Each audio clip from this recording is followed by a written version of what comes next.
अचानक कोई पुराना दोस्त मिल जाए तो खुशी का ठिकाना नहीं रहता। ऐसा ही कुछ हाल मेरा भी हुआ जब मुझे डॉक्टर ललित कुमार के पुणे आने की सूचना मिली। मैंने आग्रह किया कि हम दोनों दोपहर का खाना एक साथ खाएं। मैं अपना कैमरा और रिकॉर्डिंग का इक्विपमेंट लेकर निश्चित स्थान पर पहुंच गया।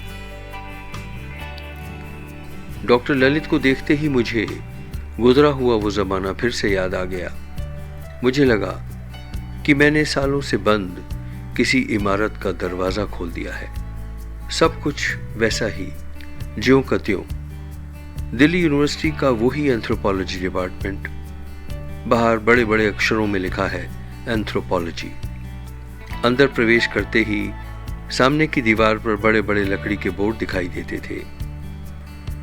बोर्डों पर हर उस शख्स का नाम लिखा था जिसने इस डिपार्टमेंट से एंथ्रोपोलॉजी में पीएचडी की उपाधि हासिल की थी। आते जाते उन बोर्डों को जितनी बार मैं देखता था, मन में यही विचार आता था कि एक दिन इनमें से किसी एक बोर्ड पर मेरा भी नाम लिखा होगा। यह बात सोचकर ही मुझे बेहद खुशी मिलती थी। कॉन्वोकेशन के बाद डिपार्टमेंट जाने का मौका नहीं मिला।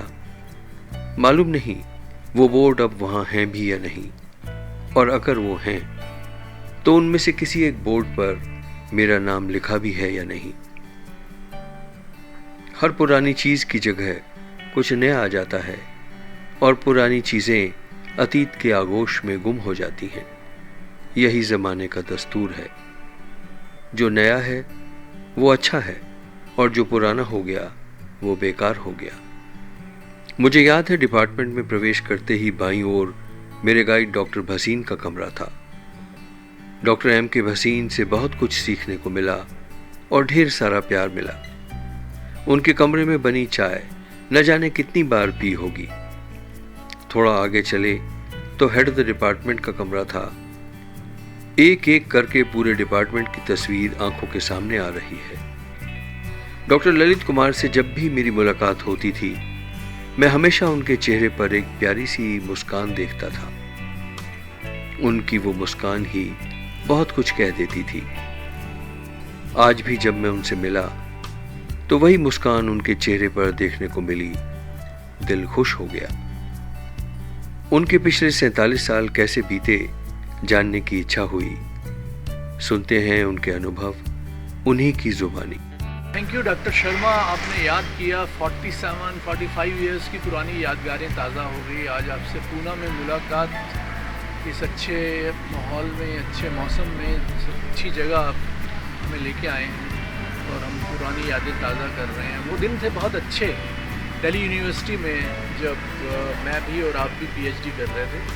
हम लोग कॉफ़ी हाउस जाते थे, कब सामने गार्डन में घूमते थे और उस ज़माने में अपना अपना काम करते थे लेकिन बीच बीच में मिलते थे। मेरे गाइड प्रोफेसर एस.सी. तिवारी, आप भी उनको जानते हैं, उनकी वजह से मेरा वो सफ़र बहुत अच्छा बीता। पीएचडी में मैंने कश्मीरी अहमदियाज़ पर किया था काम।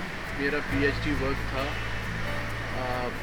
Micro evolutionary dynamics of a human community Ahmadiyas of Kashmir valley. तो डॉक्टर तिवारी ने मुझे बहुत फ्रीडम दी। तो मैं आपके चंडीगढ़ यूनिवर्सिटी जहाँ से आपने एमएससी किया वहाँ भी मैं गया, कुछ लोगों से सीखा। तो वो सफ़र बड़ा अच्छा बीता। 3 बार मैं फील्ड वर्क करके आया कश्मीर में। उन दिनों हालात अच्छे थे, 77, 78, तो बहुत अच्छा रहा। गाँव में मैं रहा। उस ज़माने में लिमिटेड फेलोशिप होता था। हॉल डॉल उठा के, बहुत सारा सामान उठा के मैं जब पहुँचा, मुझे अनंतनाग डिस्ट्रिक्ट में काम करना था, तो वनपू एक जगह है जहाँ से मुझे एक विलेज में जाना था। तो मैं शाम को पहुँचा जम्मू से चलते हुए कश्मीर वैली के अंदर, और वनपू हम खड़े थे तो कुछ लोग भी खड़े थे। तो वहाँ जैसे गिफ्ट देना है तो हाथ में कोई मुर्गी पकड़ के बैठा है साथ चलने के लिए।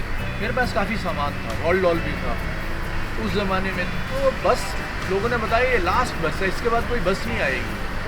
छोटी सी मिनी बस टाइप आई, रुकी, 2-4-5 लोग चढ़े और मेरे पास इतना सामान था कि मैं नहीं चढ़ पाया। बस आगे धीरे धीरे रेंगती हुई चलेगी और मैं देखने लगा कि अब मैं कहाँ रहूँगा रात में। लेकिन थोड़ा दूर जाने के बाद वो बस रुकी और बस फिर पीछे आई। उसमें एक आदमी था, बहुत ही अच्छा इंसान, जिसने कहा कि हम ये आदमी बाहर से आया हुआ लगता है, इसको मुश्किल होगी। तो उसने ड्राइवर और कंडक्टर को कहा पीछे जाइए, इसको लेके चलेंगे हम। तो मुझे यारीपुरा जाना था, विलेज एक यारीपुरा। तो वो जो अननोन यार ऑफ यारीपुरा है, मैं उसको बहुत याद करता हूँ। अगर वो ना होता तो मैं कितनी मुश्किल में पड़ जाता। तो अच्छे अच्छे लोग मिलते हैं सफ़र में और वो अच्छी यादें छोड़ जाते हैं। तो उसके बाद यूनिवर्सिटी के बाद मैंने गवर्नमेंट में ज्वाइन किया, ministry of welfare, SC/ST commission. और गवर्नमेंट ज्वाइन करने में थोड़ा मैं रिलक्टेंट था, लेकिन फिर इधर ही मन लग गया मेरा।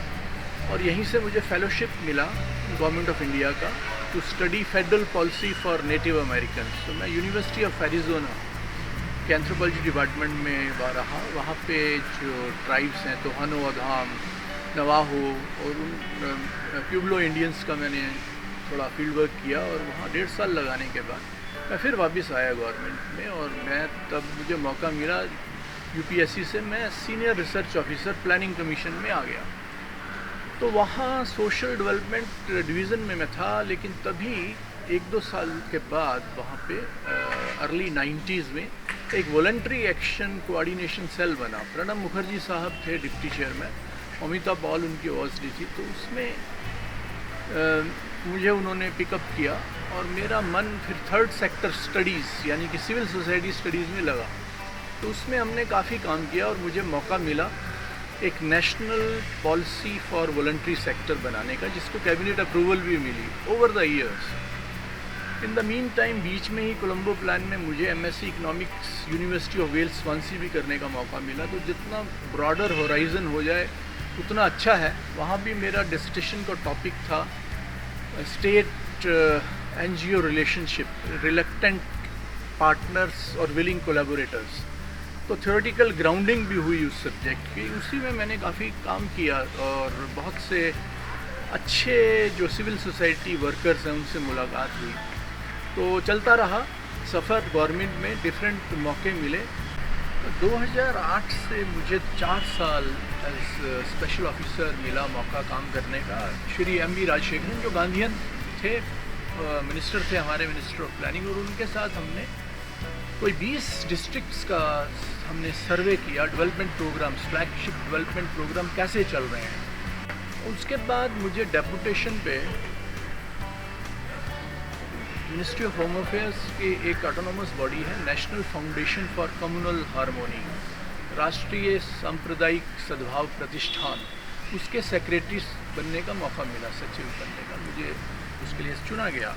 तो उसमें 4 साल मैंने बड़ा अच्छा सेटिस्फैक्ट्री काम किया। जो हमारी एंथ्रोपोलॉजिकल नॉलेज है, कम्युनिटीज़ को जानना, डिफरेंट रिलीजन्स को जानना, और मेरा जो PhD वर्क था mainly on Ahmadiyas of Kashmir, but I worked on Shias and Sunnis of Kashmir also. तो वो ब्रॉडर व्यूज़ जो हमारे थे वो सब काम आए। और एक बुक मैंने एडिट की वहाँ पे ऑन इंटरफेथ डायलॉग, जिसमें डॉक्टर करण सिंह जी का फॉरवर्ड रिक्वेस्ट किया, उन्होंने लिखा। तो उसके बाद 2013 में मैं फिर से प्लानिंग कमीशन में आ गया एज एडवाइज़र प्लानिंग कमीशन। तो उसके बाद मैं वहाँ से रिटायर हुआ। उसके 1 साल बाद लगभग जब ये स्वच्छ भारत मिशन शुरू हुआ, तो मुझे सुलभ इंटरनेशनल में मौका मिला काम करने का। तो वो बड़ा अच्छा माहौल था और मुझे बहुत अच्छा रहा मेरा सफ़र। जैसा आपका पुणे का मौसम सुहाना है, उसी तरह बहुत सुहाना सफ़र